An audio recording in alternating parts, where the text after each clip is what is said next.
Welcome to the Banker Lamp. Please enjoy the video. You'll start by choosing the fastest capture method for your workflow. If you prefer buttons, press top or power and volume up together. If you use Apple Pencil, tap the screen twice with pencil. Alternatively, enable assistive touch for a virtual button. Do this right now while your screen shows what you need. Once done, a thumbnail appears at the lower left. This gives you quick edit options. Make sure to hold the device steady and position content before taking the shot so edits are minimal. After the thumbnail appears, tap it to open markup. This is where you edit and explain the why behind each mark. Use the crop tool to remove status bars, then pick a pen or highlighter to emphasize points. Change color and stroke size for hierarchy. The lasso tool moves grouped marks. Shape snap for clean arrows and boxes.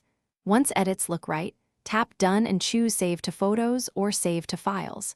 If you captured a web page with full page, export as PDF for high-fidelity sharing.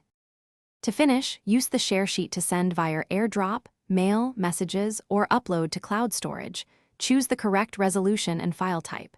Make sure you know where it's saved. Check Photos album screenshots or files if you exported.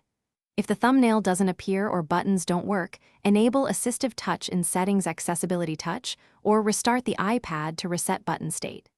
If issues persist, update iPad OS 26. Making these checks prevents lost captures and streamlines sharing. Thanks for watching. If this was helpful, leave a like and consider subscribing. See you next time.